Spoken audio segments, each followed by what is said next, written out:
Hey, what's up, y'all? Man, Doc Rivers just got fired last week, and it was breaking news last week, but I want to talk about that today because today is the day that we need to discuss this issue with Doc Rivers being fired because of the fact that we predicted this. At least Najee predicted it in one show, and there was always rumors that he could get fired. So, Najee, let me ask you a question about Doc Rivers, bro. I mean, we kind of saw this coming. I mean, what got him fired? That their franchise has been declining since they won the championship, and even when they signed him over and an intern coach, they got worse. So tell me, why would they pay a coach more money to get worse? That's right now. To me, that's common sense. If you got something of a rookie coach coaching you and you doing pretty well, but then you fire him to hire a coach that's worth more money and have higher credentials and accolades, and you get worse. I mean, it's common sense, especially when you're on the verge of probably using Giannis Antetokounmpo also, because they already lost Damian Lillard back to the Trailblazers. Right. So Giannis is possibly going to be traded off to somewhere. That's not a guarantee yet. But with all of that said, is this the end of his career, you think, as a head coach? And the man is because the man seems to always find himself a job as a head coach. He's approaching his mid-60s, man. He might as well just go ahead and let it go. He's had probably some of the most gifted freaking players to ever coach in a career alone, and he only had one ring for it. He went to the finals, 2, maybe 3 times in his career. He got one, but he's had the most talent ever. Like, man, just give it up, man. Just go ahead and enjoy, the rest of your life and the money that you has made in your career as a player and a coach. Isaiah, you think them players conspired to get Doc up out of there, bro? They could have. I mean, it could be a sabotage. No, Giannis Antetokounmpo. The rest of the players don't matter. If you got some players don't like what you're doing, they can sabotage your program, man. They can very well sleep on you. They can slack on you. They can freaking just bullshit you around until next thing you know, here come the scissors, baby. And I don't know whether that was the reason that happened to him. It's a tendency of getting older and not know how to speak or to parlay the new way of doing things as a coach, man, because you got to be able to diversify your portfolio, man, because I'm going to tell you, these new guys, it's not the same. They're not the same guys 10 years ago. They're not even the same guys 5 years ago. If you don't know how to get inside these guys' psyche and get those guys to buy into your philosophy and the way you coach and the way you are accustomed of doing things, it's going to be an issue. And that's what happened with him. I think that Doc has been around. Doc had his successes. Doc had these guys who was hungry. They had unity in their teams before, especially that Boston team. He had so much unity in that team. It was just amazing to see how those guys fed off each other. He really didn't need to coach them because they all had their way of playing. That's a very well stated these point. guys need leadership. They need guys to be able to shake them up and put them in positions to win. But when you got the guys who he had on that team at that time, whew, man, he had a whole host of starters that could have been a leader.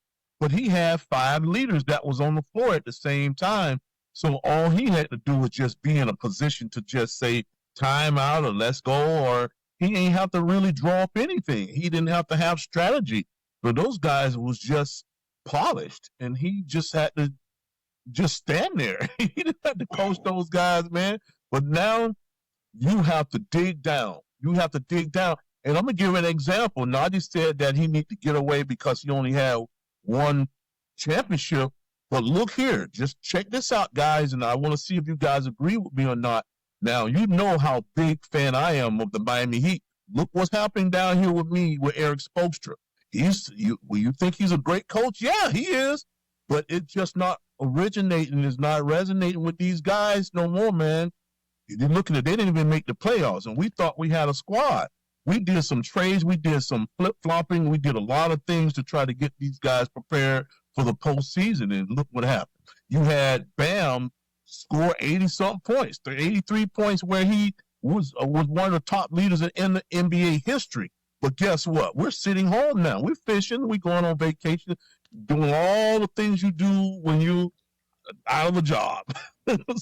so these guys are home watching the playoffs with us because of it. And so in terms of Doc, he just got to reevaluate what he want to do with the rest of his life, man. He had such a good career as a professional basketball player and a coach.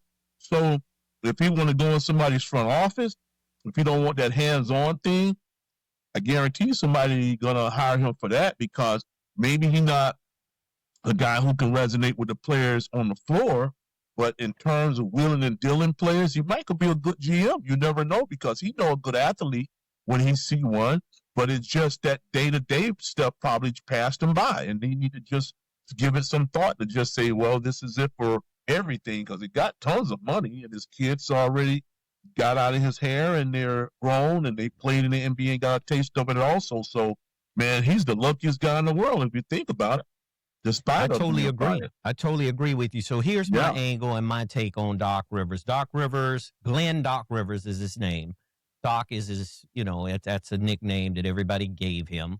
Glenn Rivers, and I'll keep referring to him as Doc, is a great coach. I would say he's a great coach throughout the fact that he was able to take teams from one level to the next. Now, he didn't win championships with these teams, where he was able to, as far as player development and all of that stuff went, I thought he did a fairly decent job. A lot of people wouldn't agree with me and say, oh, he's a shitty coach, he ain't worth shit. But at the end of the day, the man succeeded at what he was doing, coaching basketball, coaching professional basketball.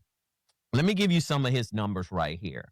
It looks like he won a championship in 2008, like you said, with that Boston team. Either one of us could have coached that Boston team, because they were on court generals themselves. They were coaches on the court. That's just how good the players were at the time.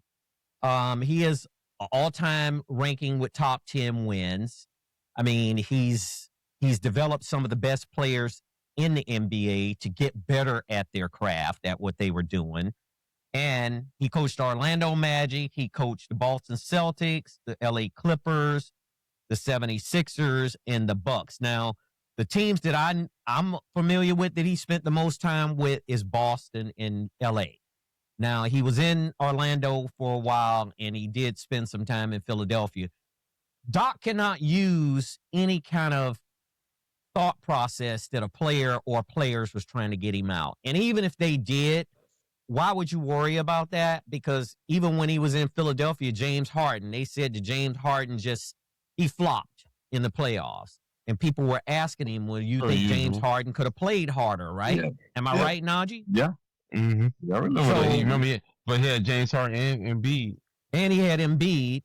And trying to coach two great players is really kind of harder than trying to coach one, of course, to me. Yeah, trying to coach two great players, especially players like Embiid and James Harden, because we'll get into some of the playoff games from yesterday. James Harden looked immaculate with the way he played in that game, with the way he was assisting and handing that ball off yesterday. He looked the opposite of what we've been talking about for years on this show.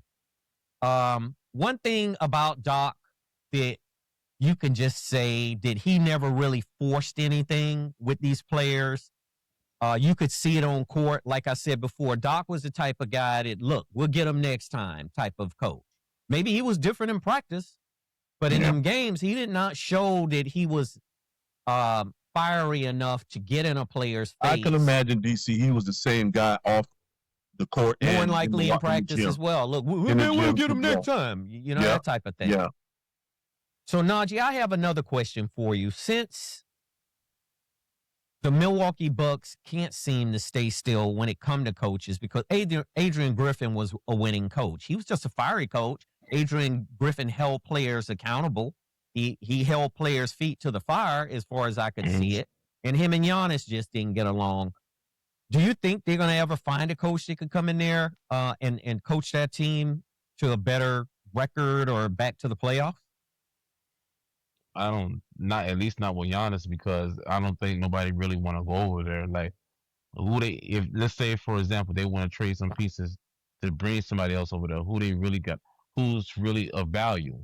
There's to Right. me, there's really nobody else of value over there except for him and Turner. And I don't, and Turner's a really good piece for him. So I Yeah, mean, Miles Turner. yeah, Miles Turner. So guess what? If he gets out of if Giannis league, it don't really matter what it is for a coach, because they're gonna be in a rebuilding stage. They just had one of the worst records he's had since he's been in the league. They haven't made. That's the first time they're missing the playoffs in a decade.